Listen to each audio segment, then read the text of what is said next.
تو حضور علیہ الصلوۃ والسلام نے فرمایا کہ لا تسأل الامارہ، کوئی عہدہ طلب، امارت طلب مت کرنا.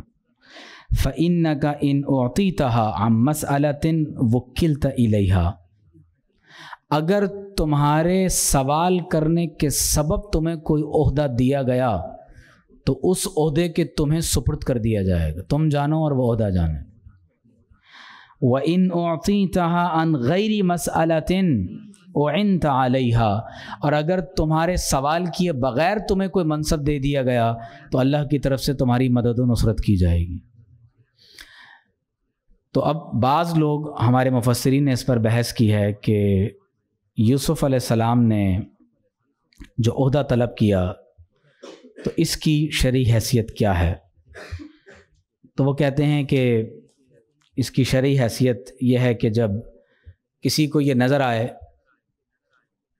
کہ اس وقت اس عہدے کا کوئی اہل شخص موجود نہیں ہے تو عہدے کا سوال کر لینا چاہیے.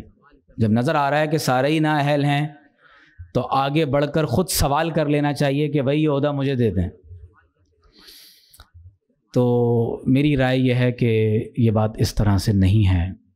فلما کلمہ، جب بادشاہ نے آپ سے گفتگو کی تو اس گفتگو میں بادشاہ نے اپنے اس میلان قلبی کا اظہار کر دیا کہ جب آپ اس خواب کی تعبیر بھی جانتے ہیں اور وہ بات جو خواب میں بیان نہیں ہوئی اللہ نے آپ کو اس کا علم بھی عطا فرمایا ہے، تو عذرائے کرم یہ نظام آپ ہی سنبھال لیں.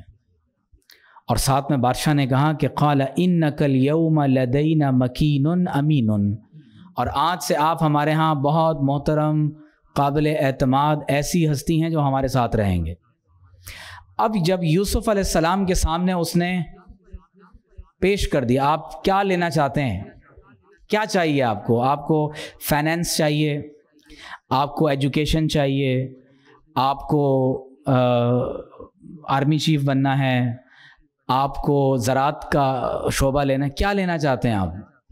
تو آپ غور کیجئے گا کہ یوسف علیہ السلام نے بادشاہ سے کیا لیا، کیا ڈیمانڈ کر دیا آپ نے یہ نہیں کہا کہ مجھے بیل چاہیے، میں زراعت کروں گا، کیونکہ ملک میں کھیتی باڑی کا بہت بڑا، زراعت کا پرابلم، خوراک کا بڑا مسئلہ پیدا ہونے والا ہے، تو مجھے آپ فوڈ اور ایگریکلچر کا منسٹر بنا دیں. آپ نے یہ نہیں کہا. آپ نے بادشاہ سے یہ نہیں کہا کہ مجھے ریاست کا وزیر اعظم بنا دو. آپ نے یہ بھی نہیں فرمایا کہ مجھے تم کسی جنگی لشکر کا امیر بنا دو. قال، آپ نے فرمایا اجعلنی علی خزائن الارض، مجھے مقرر کر دو کس چیز پر؟ علی خزائن الارض، یہ جس زمین پر تم بادشاہ ہونا اس کے جتنے بھی خزانے ہیں، فائنینس، یہ میرے پاس ہونا چاہیے. کیوں؟ انی، بے شک میں، حفیظ علیم، میں اس پوری دولت کی حفاظت بھی کرنا جانتا ہوں، ماہر بھی ہوں، حفیظ بھی ہوں. امین بادشاہ خود کہہ چکا تھا. تو جو امین ہو، حفیظ ہو، علیم ہو، فائنینس اس کے ہاتھ میں ہونا چاہیے. اب یہاں پر ایک بات جو اوپر سے آ رہی ہے اسے میں بیان کرنا چاہتا ہوں. قرآن مجید میں اس انسانی نفس کی مختلف کیفیات کو اللہ نے بیان کیا ہے. بعض اہل علم کی رائے یہ ہے کہ انسان اپنی اس کیفیت میں کبھی کبھی ترقی کرتا ہے کہ وہ نفس امارہ پر ہوتا ہے، پھر نفس لوامہ پر، اور پھر نفس مطمئنہ پر. لیکن اگر آپ غور کریں تو قرآن نے انسانی نفس کی یہ مختلف حالتوں کو بیان کیا. یہ پاسبل ہے کہ ایک ہی انسان کبھی نفس امارہ کی کیفیت میں ہو، وہی انسان کبھی نفس لوامہ کی کیفیت میں ہو، اور وہی انسان کبھی نفس مطمئنہ کی کیفیت میں ہو. قرآن مجید میں خود اللہ نے فرمایا وَلَا أُقْسِمُ بِالنَّفْسِ اللَّوَّامَةِ، لا کہہ کر پہلے اعتراضات کا رد کیا اور فرمایا میں نفس لوامہ کی قسم اٹھاتا ہوں، اس نفس کی جو انسان کو گناہوں پر ملامت کرتا ہے، روکتا ہے، تنبیہ کرتا ہے۔ تو جب انسان کا قلب اللہ تبارک و تعالیٰ کے ذکر میں شاغل ہو جائے، اور اس قدر شاغل ہو جائے کہ انسان کا قلب اللہ تبارک و تعالیٰ کے ذکر میں اس قدر مشغول ہو جائے کہ پھر کبھی غفلت نہ آئے، تو پھر انسان کا دل انسان کو برے کاموں پر ملامت کرتا ہے۔ حدیث میں کیا ہے؟ الشیطان جاثم علی قلب ابن آدم، شیطان انسان کے دل کے ساتھ چمٹا ہوا ہے۔ فَإِذَا ذَكَرَ اللَّهَ خَنَسَ، جب انسان کا دل ذکر کرتا ہے تو شیطان دور ہو جاتا ہے۔ وَإِذَا غَفَلَ وَسْوَسَ، اور جو ہی انسان کا دل غافل ہوتا ہے تو شیطان کیا کرتا ہے؟ اب بہت خطرناک دشمن ہے۔ قرآن کہتا ہے کہ وہ اور اس کا قبیلہ، شیطان اور اس کا قبیلہ تمہیں وہاں سے دیکھتے ہیں جہاں سے تم اسے نہیں دیکھتے۔ اب ایسا خطرناک دشمن جو ہمیں دیکھتا ہے، اس کے پاس پورا لشکر اور قبیلہ بھی موجود ہے، ہم اسے نہیں دیکھ سکتے۔ اس کو اللہ نے اتنی قدرت دی ہے کہ وہ انسان کی نسوں میں خون کے ساتھ دوڑ سکتا ہے۔ اس کو اللہ نے یہ اختیار بھی دیا ہے کہ وہ انسان کے دل میں وسوسہ انگیزی بھی کر سکتا ہے۔ الذی یوسوس فی صدور الناس، جو لوگوں کے دلوں میں کیا کرتا ہے، اور قرآن نے اسے خناس کہا ہے۔ خناس کا مطلب ہوتا ہے وہ آپ 24 گھنٹے ہر وقت ہر مکان و زمان میں آپ کے ساتھ ہے اور انتظار میں۔ یہاں دل غافل ہوا وہ وسوسہ ڈالے گا، جیسے ہی دل ذکر میں شاغل ہوا وہ پیچھے ہو جائے گا، پھر جو ہی انسان کا قلب غافل ہوا پھر دوبارہ وسوسہ ڈالے گا، اور جو ہی انسان ذکر میں شاغل ہوا پھر پیچھے ہٹ جائے گا۔ اسے خناس کہتے ہیں، جو کبھی بھی اپنے وار کو چھوڑتا نہیں۔ الذی یوسوس فی صدور الناس من الجنۃ والناس، کبھی انسانوں کی صورت میں آ جاتا ہے اور کبھی جنات کی صورت میں ہوتا ہے۔ تو آپ غور کیجئے کہ یہ جو انسان کا نفس امارہ ہے، یہ ایک کیفیت کا نام ہے کہ اگر انسان اللہ کے ذکر سے غافل ہو اور برے دوستوں کی صحبت کو اختیار کر لے، حدیث شریف میں کیا ہے؟ المرء علی دین خلیلہ، انسان اپنے دوست کے دین پر ہوتا ہے۔ فَلْيَنْظُرْ أَحَدُكُمْ مَنْ يُخَالِلْ، تو تم میں سے ہر ایک شخص یہ دیکھے کہ کس سے دوستی لگا رکھی ہے۔ خلیل عام دوست کو نہیں کہتے، خلیل وہ دوست ہوتا ہے کہ جس کی دوستی اور محبت دیگر محبتوں میں خلل ڈال دے۔ یار اب تو تم ہمارے پاس آتے ہی نہیں ہو، تم لگتا ہے کسی اور کے ہو گئے ہو۔ تو جب ایسی کسی سے دوستی ہو جائے اور تعلق کے خاطر پیدا ہو جائے کہ اس کی محبت اور اس کا تعلق دیگر علائق و اسباب اور دوستیوں میں خلل پیدا کر دے، رخنہ ڈال دے، تو یہ خلت کہلاتی ہے۔ تو آپ غور کیجئے کہ حضور علیہ الصلوۃ والسلام نے فرمایا تو تم میں سے ہر ایک شخص کو چاہیے وہ دیکھے وہ کسے اپنا خلیل بناتا ہے۔ تو کسی غلط آدمی کو دوست بنا لیا تو کیا نتیجہ نکلے گا کہ وہ تو پھر انسان کو قرآن میں کیا الاخلاء یومئذ بعضهم لبعض عدو، اللہ فرماتا ہے جو گہرے دوست ہیں قیامت کے دن ایک دوسرے کے دشمن ہو جائیں گے۔ آگے کیا ہے؟ الا المتقین، سوائے تو جن لوگوں نے تقوی کی بنیاد پر دنیا میں ایک دوسرے کو دوست بنایا ہے، وہ دوستی دنیا میں بھی کام آئے گی اور مرنے کے بعد آخرت میں بھی کام آئے گی۔ تو لہٰذا یہ نفس کی ایک کیفیت ہے کہ وہ نفس انسان کو بار بار گناہوں پر اکساتا رہتا ہے۔ اب آپ ذرا غور کیجئے، یہ قرآن مجید میں سورۃ الشمس ہے، اعوذ باللہ من الشیطان الرجیم، بڑی اہم آیت۔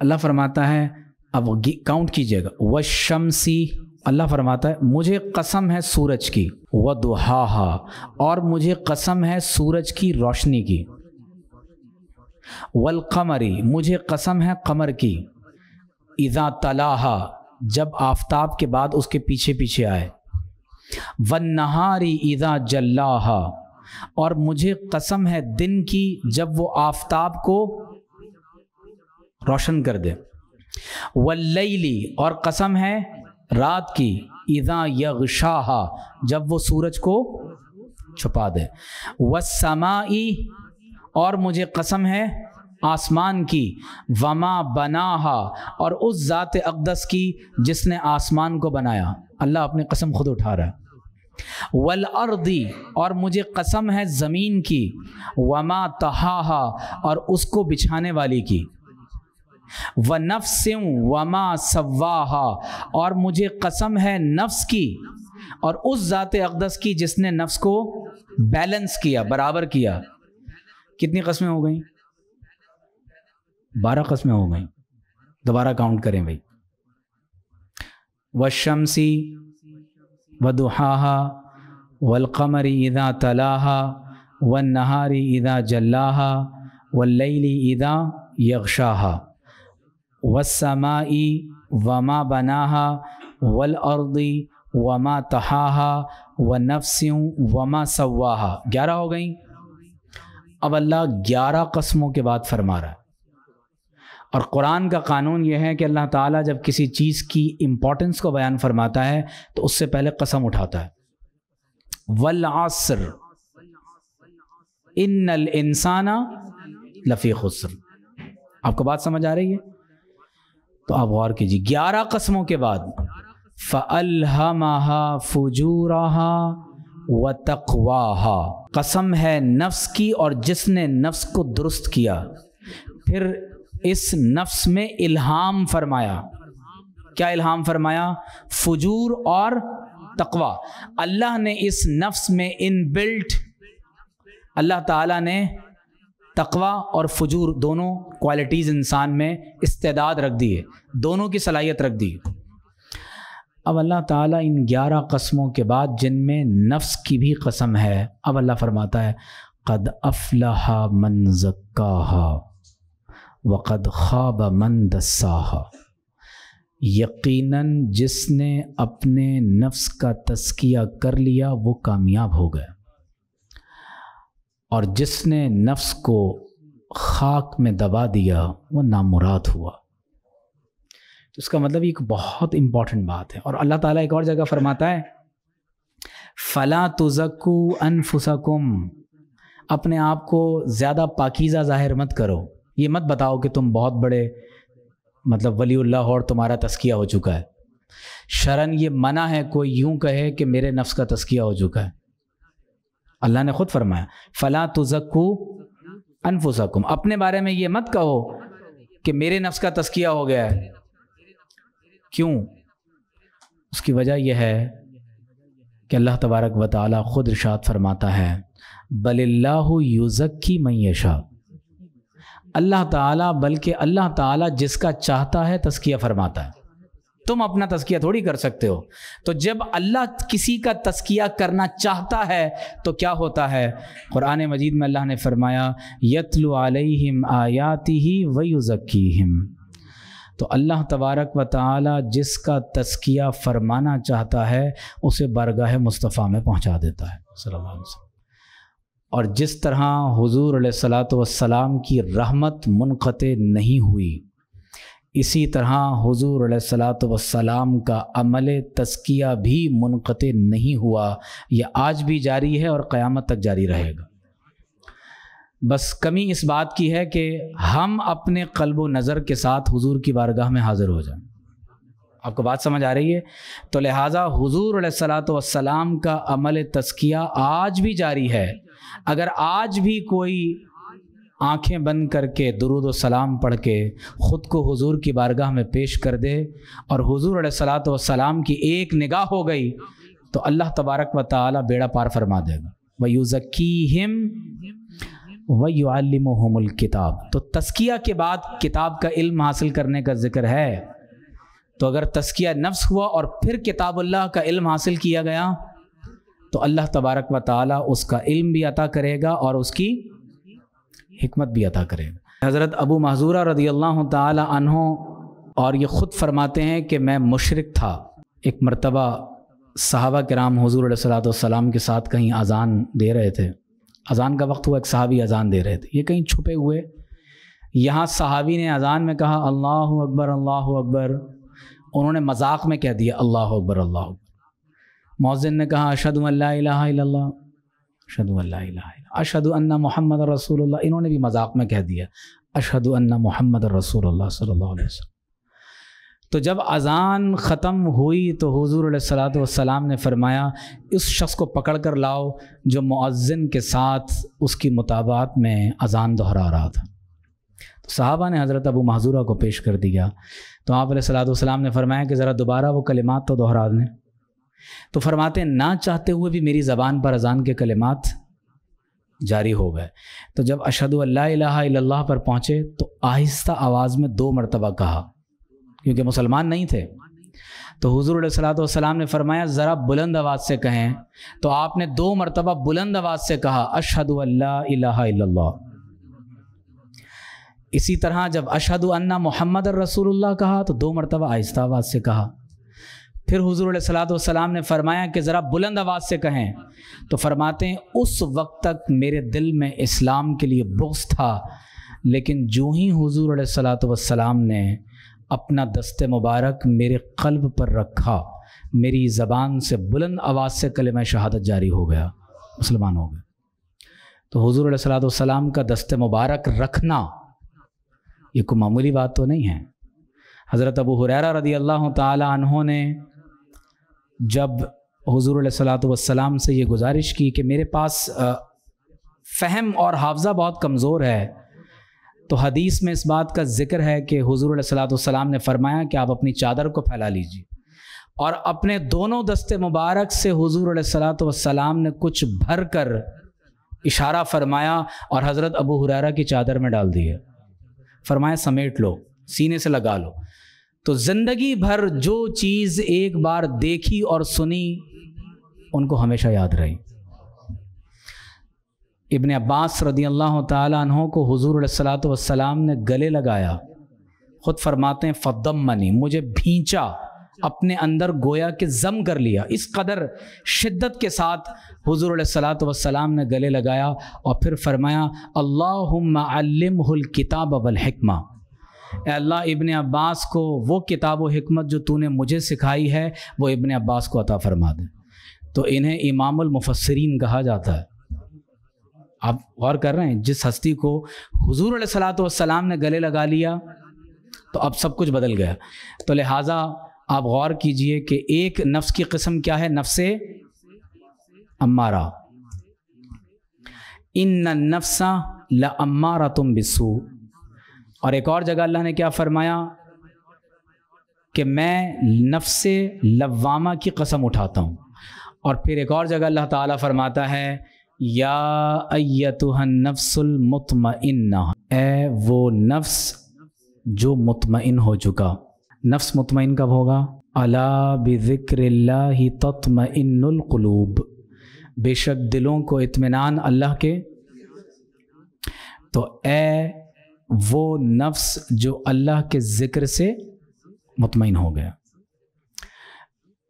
مفسرین نے لکھا ہے کہ یہ اللہ تعالیٰ نے جو بات قرآن میں ذکر کی ہے، حکم یہ ہے کہ جب فرشتے کسی نیک بندے کی روح قبض کرتے ہیں تو فرشتے اس وقت یہ آیت پڑھتے ہیں یا ایتھا النفس المطمئنہ، اے وہ نفس جو اللہ کے ذکر سے مطمئن ہو چکا، ارجعی الی ربک۔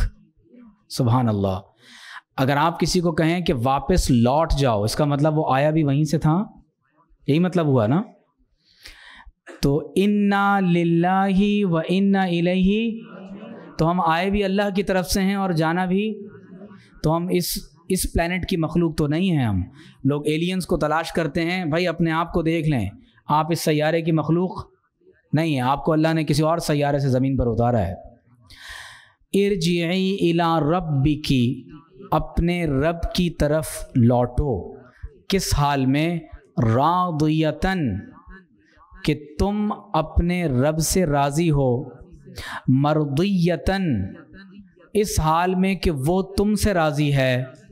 اب 3 کیفیات اور ہو گئیں، نفس امارہ، نفس لوامہ، نفس مطمئنہ، نفس راضیہ اور نفس، تو یہ ایک ہی انسان میں مختلف احوال اور اوقات کی مختلف